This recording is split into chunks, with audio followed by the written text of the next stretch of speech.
Hello, everybody. Good morning, good afternoon, good evening, whatever you are. My name is Lilian. I'm the scientific coordinator of POGO, also of our alumni network, the NF POGO Alumni Network for the Ocean, or NANO. So before I introduce our dear speaker today, I would just take 5 minutes of your time to talk about NANO for those who are not familiarized. So the NF POGO Alumni Network for the Ocean is the it's a network composed by past and current scholars of the NF POGO training programs. And its objective is to maximize the benefits and extend the opportunities beyond the training period. So the way that NANO does that is by offering opportunities of networking, joint research, and outreach and citizen activities together for the members. So one of these research opportunities is the NanoDope project, which is short for a global study of deoxygenation, ocean acidification, and productivity at select sites. So with this project, our idea is to support our members in establishing a network of coastal monitoring systems in developing countries on the study sites of our members. So currently, this project has 33 stations in 18 countries. And besides sampling essential ocean variables every month or every 2 months in those sites, it also supports analysis of satellite data, conduct capacity development and outreach initiatives on those stations, and promote general knowledge. So one of the activities of NanoDope includes our webinar series, and today is the 30th issue of this webinar. And we have a very special guest, Dr. Giovanni Coppini, who is the director, yes, of the Global Coast as a New Frontier program at the European Mediterranean Center on Climate Change, or CMCC, and he is also a co-chair of the GlobalCoast Network. In these roles, Dr. Coppini leads international efforts to advance integral coastal ocean observation and prediction systems and to develop solutions for complex coastal challenges, including through the CoastPredict Ocean Decade program and the Decade Collaborative Center for Coastal Resilience. So among many other important titles, Dr. Giovanni Coppini graciously accepted give a talk on this webinar on the CoastPredict Global Coasts pilot sites, which deadline for applications or for propose your site as a pilot site is at the end of the month. So this is a very timely opportunity. And before I pass the microphone to Dr. Coppini, I want to remind everybody that this webinar is being recorded. We're going to post later on YouTube. And you can get more information about NANO in our website and social media. So Dr. Coppini will present between 30 45 minutes, and then we're going to open for Q&A. Good morning, good afternoon, everybody. Good day. I'm Giovanni Coppini. And as you see, together with a team of distinguished scientists, we are supporting and coordinating this effort called CoastPredict. And we aim to make the global coastal ocean more resilient and to develop observation and prediction to reach that. The first concept I wanted to share with you is about this last mile approach, meaning that we have identified CoastPredict as really the last step towards the coastal resilience at a global scale. So we want to deliver integrated observing and prediction system to support decision makers in coastal community, helping them to identify both the short-term risk management option, but also enforce the capacity for long-term mitigation and adaptation. And in order to step forward in this process, we need to consider the scale of observation. So which is the need for having for developing or improving the capacity of predicting the global coastal ocean condition. If you think about 1 day forecast, so very short-term forecast, then it's enough to have data on a very local area that you are interested in, so your area of interest. Then instead, if you want to go towards a longer time scale like the weeks ahead forecast, then you need data from a wider region because connections start to play a very important role.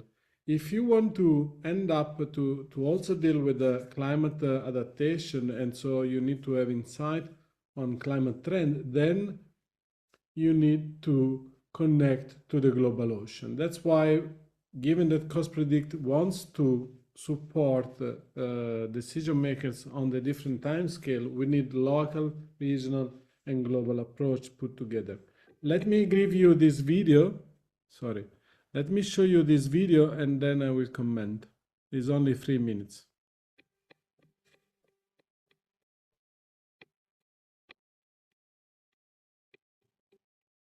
Globally, about 2 billion people live within 100 kilometers of the coast, are on the front lines of the climate crisis and other human-induced pressures. Rising sea levels, flooding, marine heat waves, extreme events, and pollution are increasing risks to the lives and livelihoods of coastal communities and the survival of coastal ecosystems. Solutions must be built with local needs at the center and be globally scalable to provide reliable tools for policymakers, managers, communities, and their economies worldwide. CoastPredict, a program of UNESCO Intergovernmental Oceanographic Commission's Global Ocean Observing System and the UN Ocean Decade, is leading a transformation in how we observe and forecast the global coastal ocean to provide science-based services and solutions for coastal resilience. At the heart of the program is the GlobalCoast Network. Through the global network of over 130 pilot sites involving more than 70 countries, CoastPredict is co-developing solutions in partnership with coastal stakeholders that will directly serve community needs, from risk management to climate adaptation. CoastPredict's solutions integrate cost-effective sensors, satellites, cloud platforms, and AI-driven digital twins to deliver accurate, accessible, and actionable coastal predictions, multi-hazard early warning systems, and planning and visualization tools, even in regions that are currently data scarce. By combining scientific excellence with innovation, citizen science, and trusted public-private partnerships, CoastPredict is closing critical data and knowledge gaps and delivering tailored, region-ready solutions.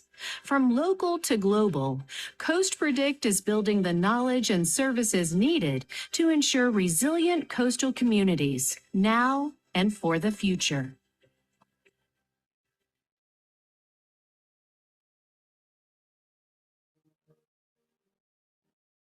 Voilà. So now I'm back. So what we believe has been in this context of CoastPredict, what has happened is that in the last decade, operational oceanography has really filled the open ocean gap. So we have developed at the global and regional scale operational capacity for real-time observing system, real-time prediction. If you think about Copernicus in Europe, then an integrated infrastructure, and we have started to develop applications such as digital twin and early warning. But what is really missing today and what has to be established is the coastal component of the integrated infrastructure for on-demand services and the customized services.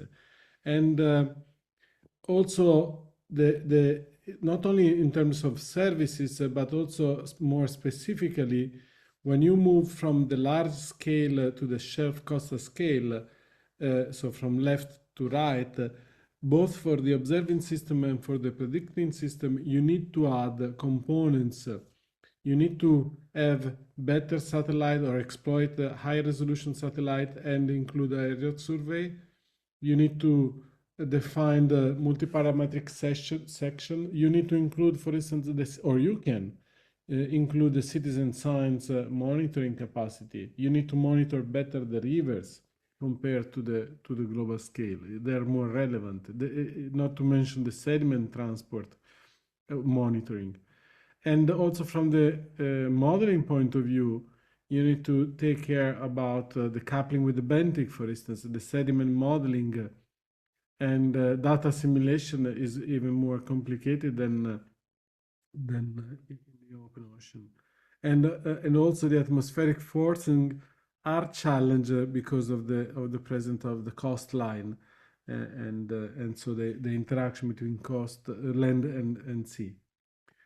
That's why we established CoastPredict, and that's why we initiate the Global Coast Initiative. Now, I want to be clear, it's not just to gather the community together, it's not only for exchanging experience, but it's also because we want at the end that the solution that CoastPredict will provide should be replicable. And to do that, we need to have we need to gather from the pilot site that you will see experience and test the solutions so that we can then accelerate and scale up.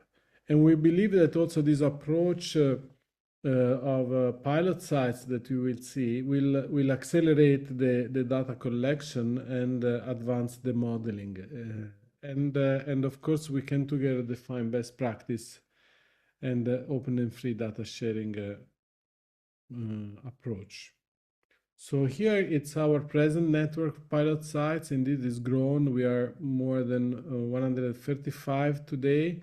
And with the opening of the survey that I will talk later, we will be even more, hopefully reaching the 200 pilot sites soon.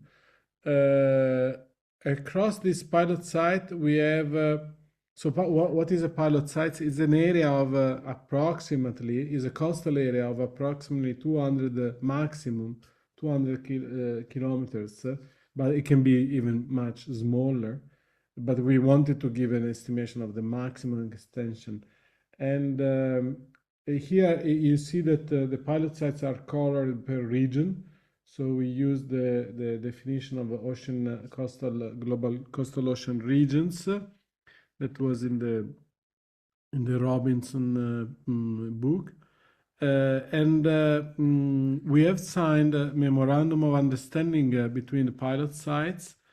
We have more than 60 already institutions in this case that signed. But within each pilot site, we have more than one institution that has described their situation, that has described the needs, the challenges, and then really each of them is a sort of project. Then we are building at the regional scale projects, both in Europe, but especially in the global south with the Caribbean. We started in the Southeast Asia. And we will build projects that will implement this approach. And myself and Aline Iniguez, we are co-chairing this Global Coast Network. So the strategy for implementing the Global Coast is that we want to build on a cloud. We have developed a cloud prototype at the international level that will allow the uploading and sharing of observation and modeling capacity from the pilot site network. As well, we are receiving more and more capacity from the endorsed projects that are doing innovation and research, so they feed the cloud. And on the cloud, it will be possible to co-develop public and private services for the users. So, and all the data will flow, and the service will be back accessible also from the pilot sites. As explained in this next slide, we want to achieve an evidence-based risk assessment and management capacity. And how to do that? So if you start from the top left, global and regional, so we build upon what is existing in the UN, in Europe, anywhere we are gathering the international, regional, and global initiatives. This will support the development of real-time forecasting, observing, and climate prediction capacity at the pilot sites level. Through consultation, of course, we are running several events of consultations with our pilot sites in order to define the needs and the way forward. And then we will develop together risk assessment and management services for coastal resilience. It's not only services, approach for coastal resilience. So here is the I would say complicated schematics of the different type of services within the coastal resilience. So you have the digital twin of the coastal ocean, you have assessment capacity and adaptation planning capacity, you have the multi-hazard early warning system, you have this what we call sea situational awareness, sea search and rescue, and all these is developed across the pilot sites so that it fits for purpose. And then we pretend also to have a loop from the local to global so that we can, let's say, improve the way that the global strategy and products are delivered, both in terms of observation, but also modeling capacity. So I'd say it's a circle, it's a loop that will expand. Now going a bit more in detail on the observing system, the community is not we, I mean, but we have done several meetings where the community believe that we need to transform the observing system capacity in the coastal ocean. We have given priority to the different variables. First of all, the bathymetry, which should be collected as a low cost. We should exploit more and more the satellite component with high resolution, the autonomous vehicles. We need to monitor the sea level, the river discharge and the sea level in the coastal ocean with the low-cost sensors or effective cost sensors. We need to engage the tourism and, for instance, the recreational boating to gather products, the fishery community with the fishery ocean observing system, as well, for instance, other example of citizen science like CoastSnap, which is monitoring the coastline evolution to map coastal erosion, as well as low-cost buoys and drifter to monitor the coastal ocean. Okay, so this is an example of a low-cost prototype for sea level and atmospheric parameters. It's called Interbox. It's developed by my institute, CMCC. So solar powered, these sensors with sonar measure the water level. So it can be the river mouth. Here you see installation in the Po River mouth. So why that? Not only because it's nice to monitor water level and sea level, but because you want to map extreme events that will, of course, have a spatial variability. And this is a cost-effective. You can install also on this is a touristic site, and it's a cheap installation and cheap development. So it's cost-effective, and we do it also with the students, the installation. The fishing vessel ocean observing network is another great example of community engagement. In this case, the fishery, to monitor the coastal ocean. Here you have an example on how, here you have the coastal sensor, other platform, and here the F1, where you see how large is the monitoring capacity. On the other side, you have Argo, which is global ocean, and you have the density of, even if it's low, but it's zero in the coastal ocean because Argo cannot go. While it's in the open ocean or shelf is larger. And here you have the complementary, perfectly complementary fishery vessel observing network that complement Argo, filling the gaps in the coastal area. Here you measure, for the moment, mean temperature, but in the future also salinity. Now, for the cloud, basically we are developing, we have developed a cloud prototype where, and we want to develop several cloud at regional scale. So one in the Caribbean, one in Europe, one in the Southeast Asia, and so on.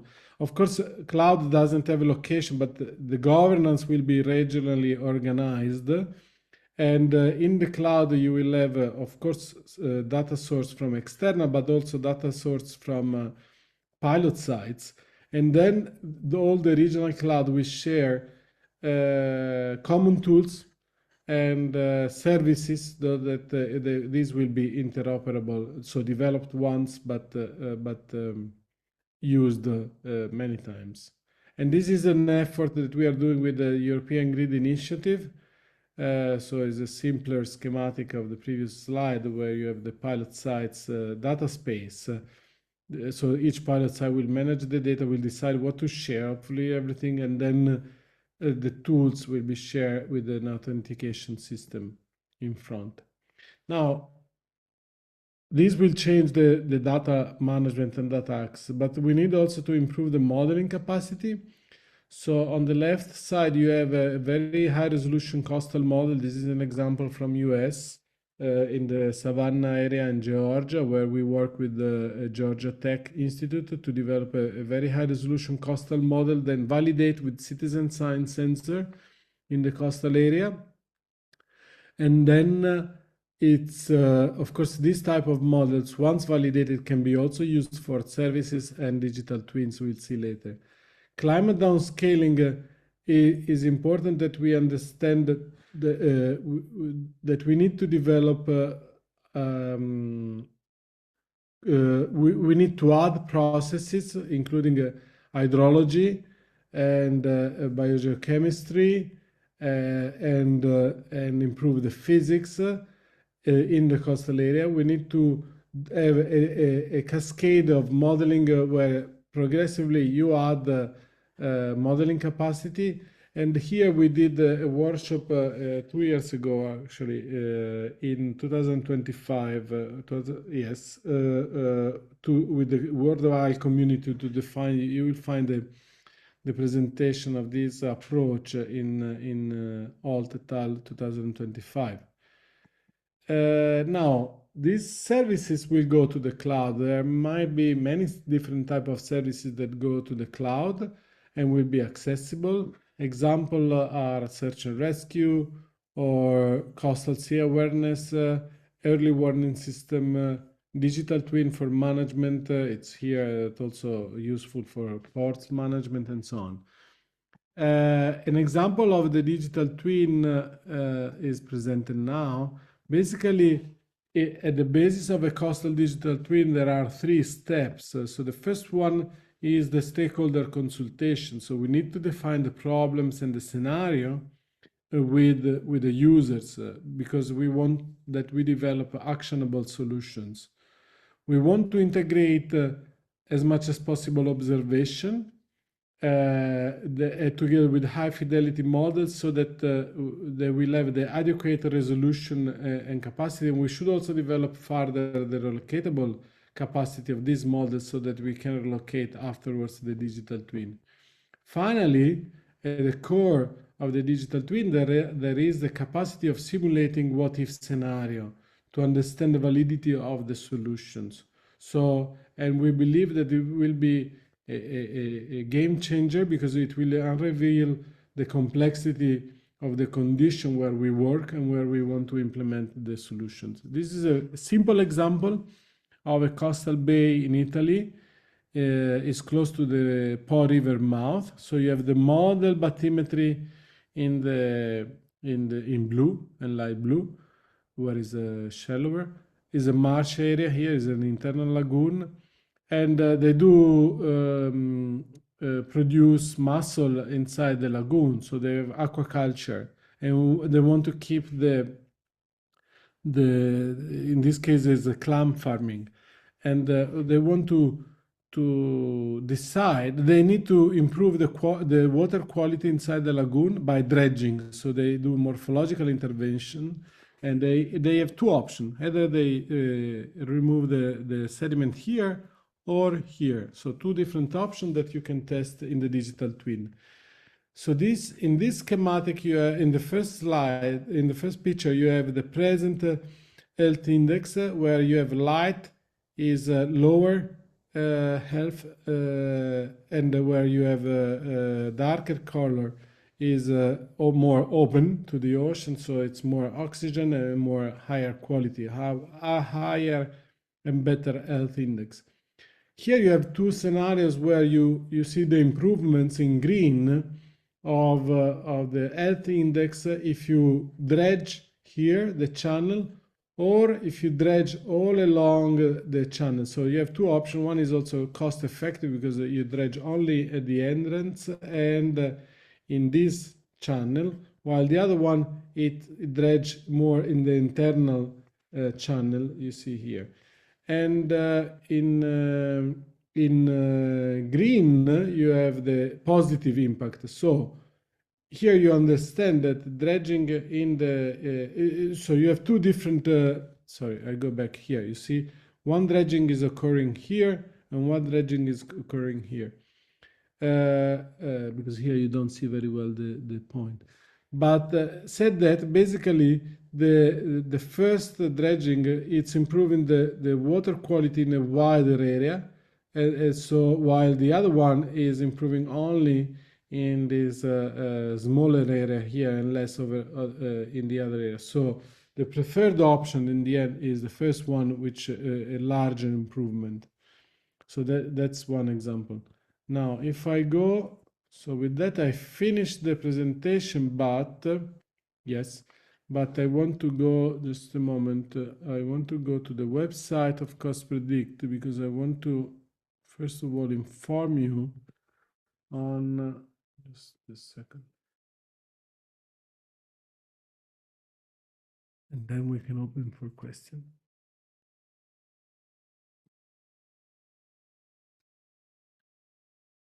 Yeah. So this is CoastPredict.org is our website. You find all the description, the projects. We have both core projects and affiliated projects. But what I wanted to present to you is the Global Coast initiative within CoastPredict. So I've described, so I will not repeat. But most important is that we have, you can submit, anybody can submit a pilot site and by filling this survey. The deadline, we have extended it to the end of the month, so you have some days, 15 days left, and it doesn't take long, of course, because I guess you have a lot of information already available.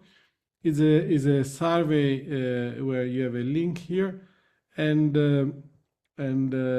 you have a brochure that explain well, you see you recognize some of the slide, but it's also explain what it will be asked in the survey. We will ask you, these are the results of the previous survey. We have identified which were the higher priority or the largest challenges, which was the disaster risk reduction, real-time forecasting of extreme events, and the impact of climate change, together with the others.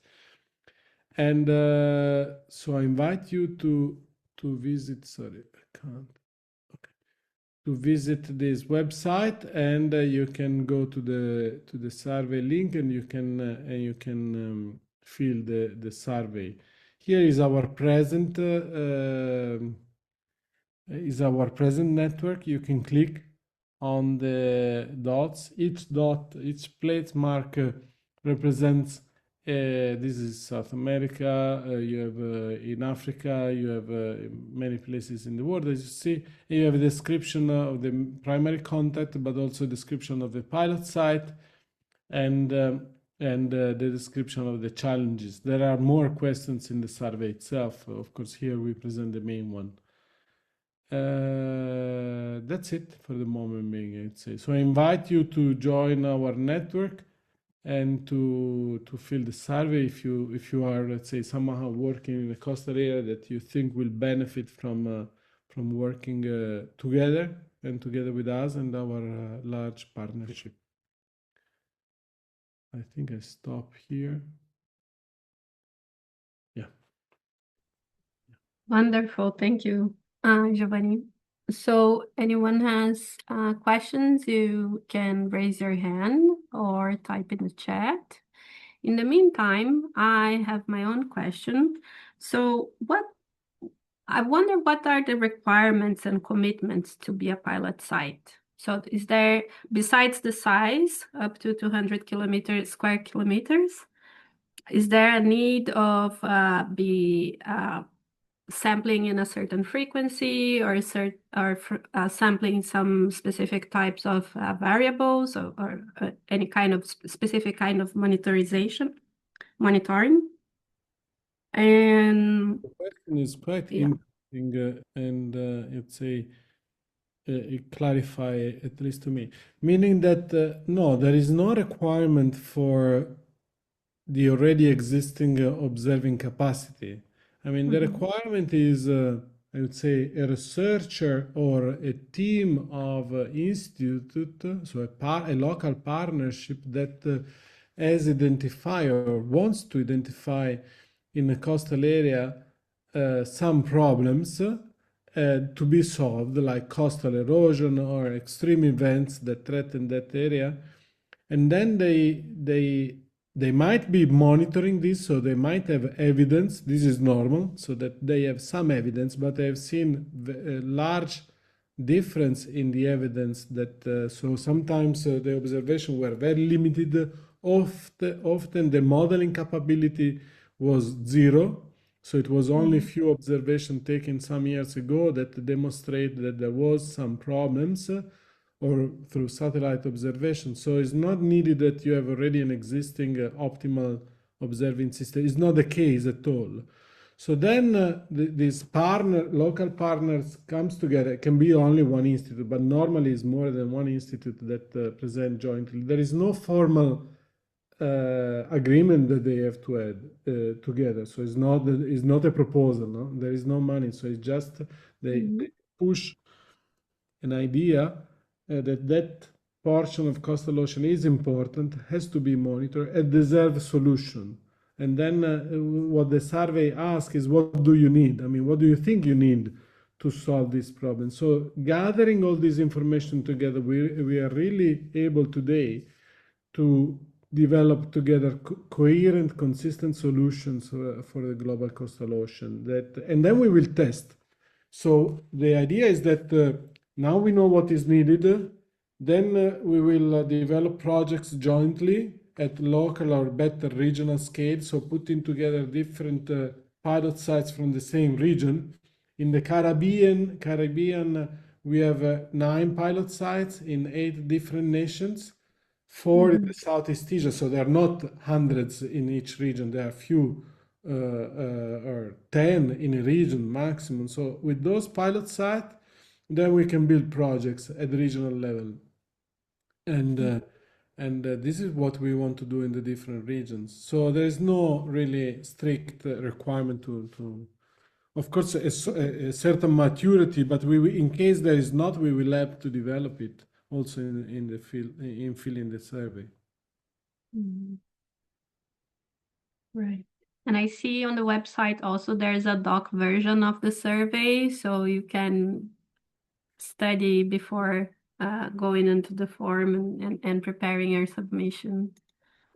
Mayred O'Donovan also is participating to the seminar here, and she is the head of the Secretariat of CoastPredict's, so she is taking care with me, hi Mayred, of all the survey promotion and the survey, then collecting the data, but also assisting the people together. We had a meeting sometimes if people doesn't understand all of it. So we are ready to support. Great. Yeah, could I add something to Please. what Giovanni has said? Yeah, I mean, Giovanni has covered it, but I suppose people ask, you know, why would I become a pilot site and what's in it and what do I need to do? And I suppose our approach to it is that it's a real bottom up organization of our kind of bottom up form establishment of this network, you know. So it's really hearing from the people who are already working somewhere and may have, in some cases, very limited existing capacity. But as soon as we can bring people into the network, it opens opportunities, because then we begin to make connections, whether that's regionally or internationally, with what's happening. And Giovanni gave the example of a couple of projects that we've worked on, and having the pilot sites in place was just this amazing head start, because we already had these pilot sites and these partners who are on the ground in the region, and we could connect with them and then begin to formulate the regional projects. So there's a big importance for us that there's, that there's ownership of projects, local ownership, and that the local needs are really considered. And so submitting a pilot site is kind of the first step in that, and then we really begin to establish this community, and we can then go and look for opportunities or look for potential funding for clusters of pilot sites. So yeah, I would just reiterate that. Mm-hmm. Is there a specific region you're more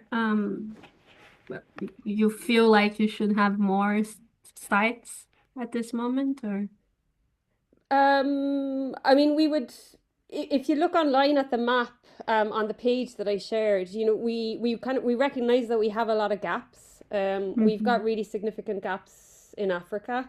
We have a few areas where, so for example, the Gulf of Guinea, we have a number of pilot sites there, but yeah, ideally we would want to kind of begin to close gaps. South America is another example of an area where it's very sparse. Yeah, and it's to identify, what's already happening and who's already working there, and connecting them into the network. Great. Questions from the audience? Don't be shy. Yes, Shubrata, please. Yeah, hello everyone. So I have a question regarding this site. Are you accepting more than one site from the same country, especially if we had a station like it, observation station? Then will you accept more than one station from the same country?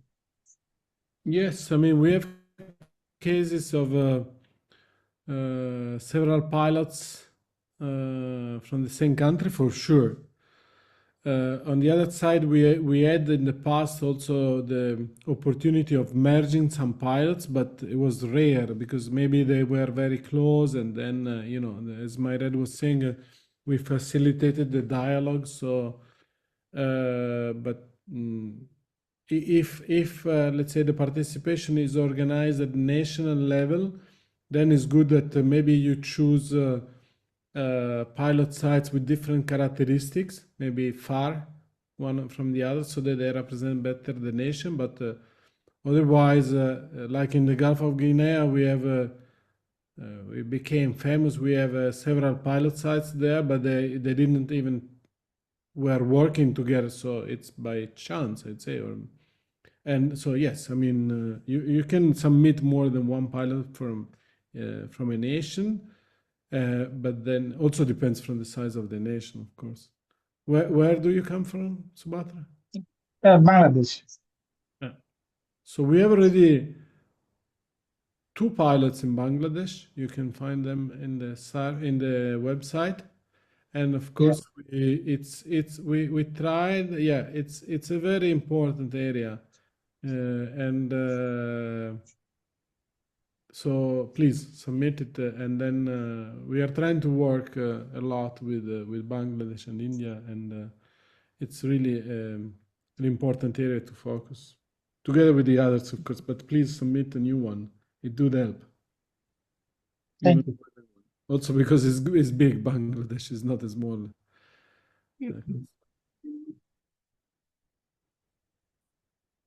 But before doing that, maybe Subhatra, check what we have on the website from your nation, and maybe you know them. Yeah, I know them. Good. Sophie? Yes, hi, Giovanni and Mairead. Thanks very much for the presentation. I'm just wondering how you manage or will manage such a large number of pilot sites, which is obviously growing. I'm kind of related to that, wondering if you have a maximum that you're, beyond which you won't be able to take on anymore. But yeah, I'm curious because we have some projects where we manage that, 30 or 10 or 15 partners, and that's already a lot of work. That's good. Well, I start to answer. Then, of course, we are a bit stressed. That's a consequence. But I think one way of managing them is to approach them from a regional perspective. So we have grouped them in regions. So, for instance, when you do projects, normally is with the Caribbean, which is already large. I mean, on the other side, we have found very interesting to analyze and dialogue with pilot sites across challenges. So we have some projects that like Flame or Predict on Time, which are dealing the first one on climate downscaling and the second one on multi-hazard early warning system. So we were able to, through thematism, we were able to put together maybe 50 pilot sites and have a dialogue on that. And I think this will come again. So like in a matrix, you have the pilot sites and the challenges. We have 9 challenges. And somehow you are able to extract more information and then prepare projects. But from the funding point of view, it's for the moment being is mainly the regional approach that simplify a bit and make it possible.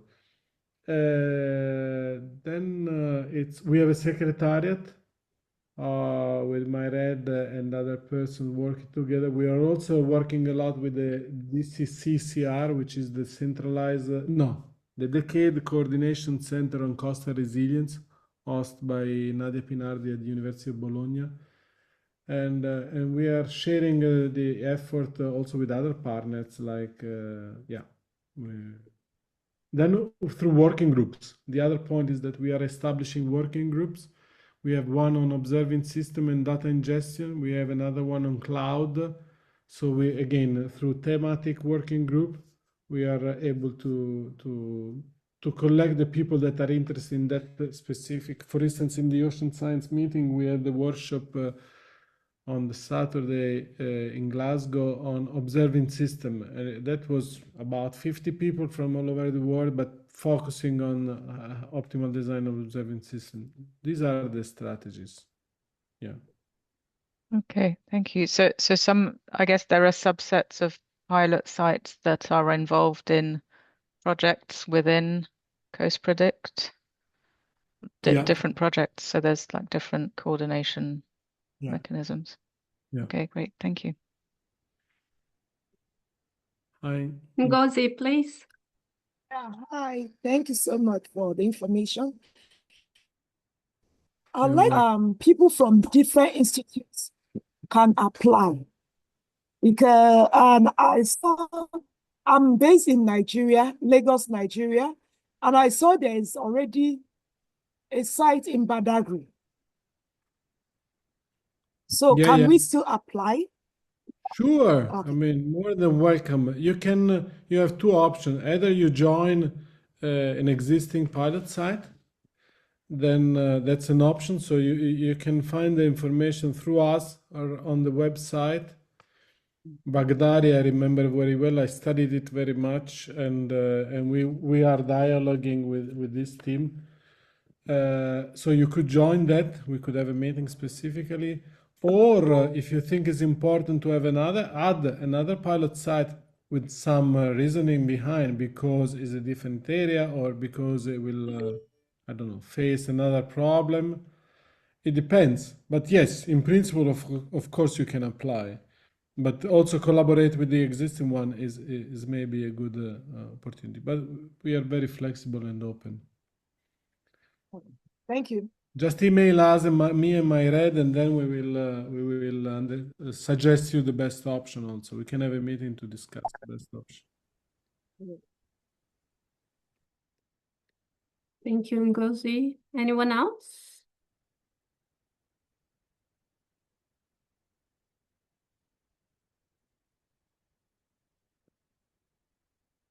if someone is interested in between today and the deadline and starts filling the survey but has a question, can they email you, Mayred? Yes. Can you please add your email to the chat? Yeah, please email me, and if you go to the link as well that I shared earlier, I'll send it again here now. All the details are there, and there's a template document to so that you can compile the information for the Rehearse. survey, before putting it in. That's all online. And my email address, and then also Wanda from the DCCCR is supporting the survey. So yeah. Great. Thank you both. So if there is no more questions from the audience, I would like, there's Lamona. Lamona, she is the representative of one of our NANO stations at the Java Sea in Indonesia. And she's asking, do you think it's easier if the pilot comes from the local government? Because in Indonesia, we need to have clearance from them for any development management in coastal area. Well, we are working a lot with Indonesia, and we have already pilot site there. So again, as I was saying to Ngozi, I think the best is that you check the website, you find out also with our support who are the partners in Indonesia that we are working with, and then we will understand. It came, Myred help me, in Indonesia, it came through the National Institute. So BRIN, it says here. BRIN. there are two, BRIN and BMKG are the two main partners, So we can put you in contact with these partners, and then you can decide where it's worth to add another pilot site or join theirs. What makes it what makes the person decide if it's good to have a new site in Indonesia, for instance, at least judging from the locations on the map?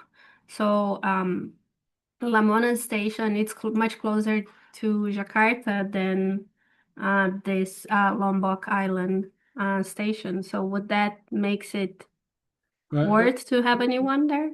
Where is he working in Indonesia? Which institute? Is it a university? Yes. Yes, I'm from Institut Teknologi Bandung. It's a university, yes.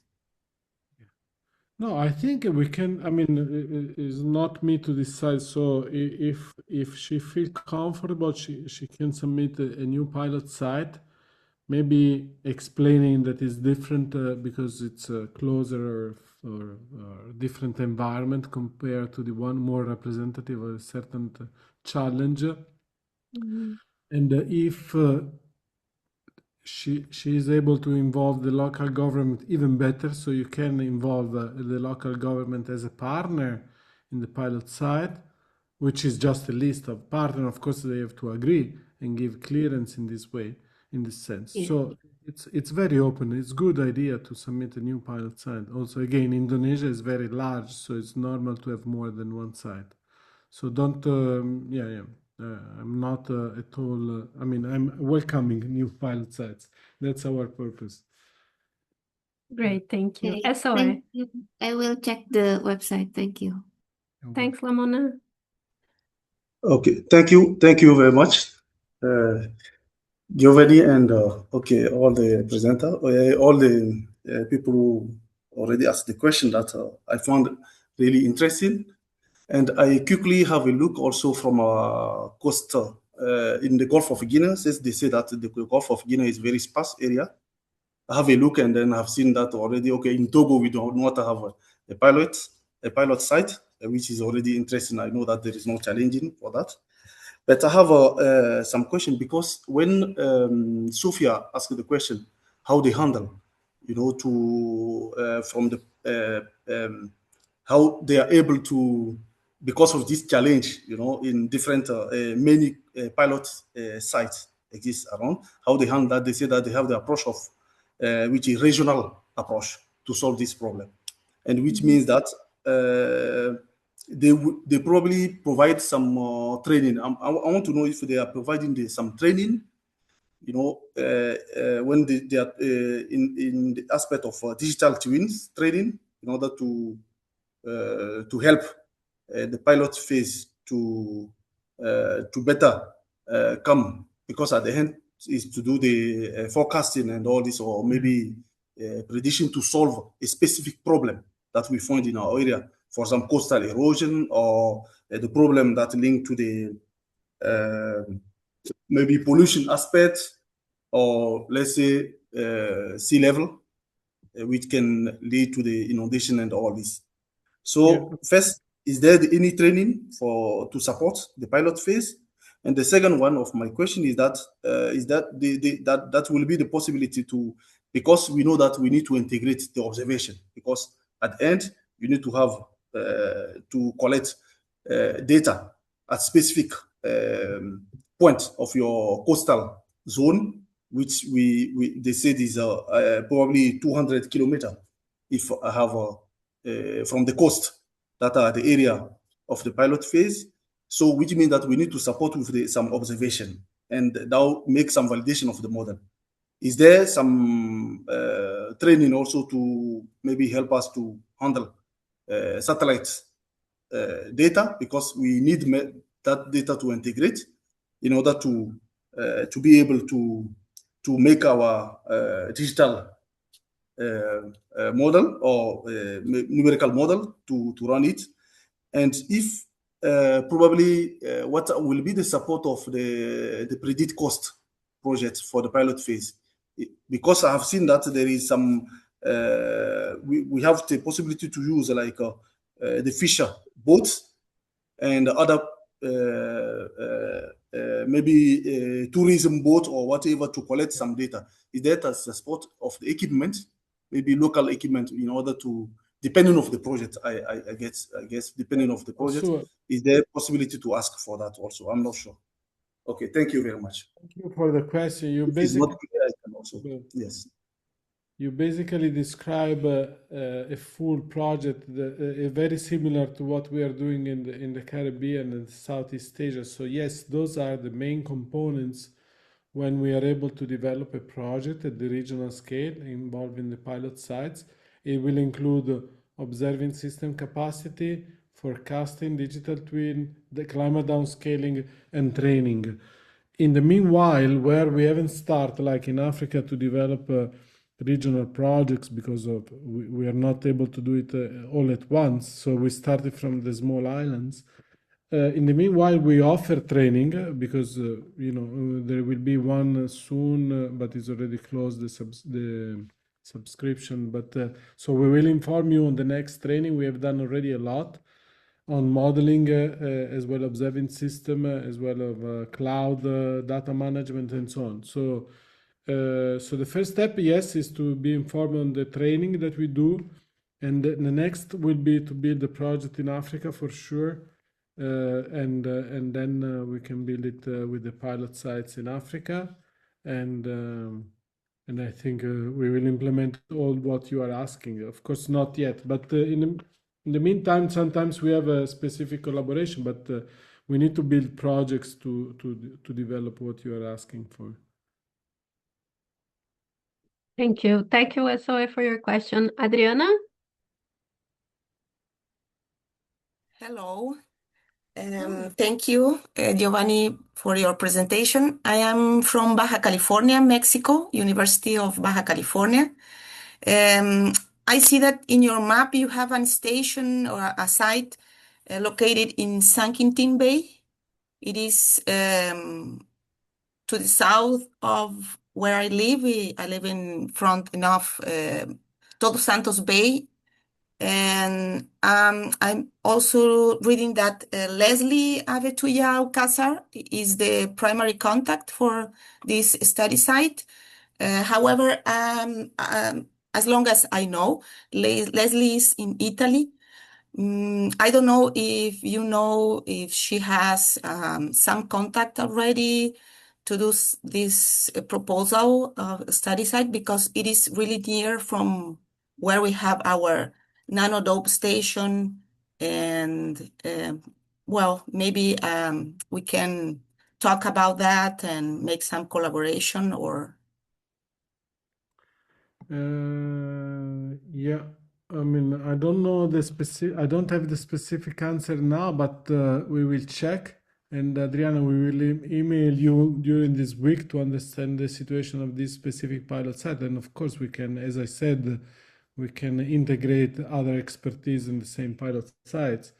So we will email yes, to you. I mean, if you put your email in the chat, then we will inform you. Or maybe you drop an email to me and my red. And then yes, that's okay. I don't Okay, need the answer now. I need to search. okay. Thank you. You're welcome. Fantastic. Thank you so much for everybody for your questions and your participation. And thank you, Giovanni and Mayren, for your time and for giving us the opportunity to learn more about Global Coast. And I hope that this brings a lot of our study sites to your pilot site and we can collaborate. It was fantastic. Great.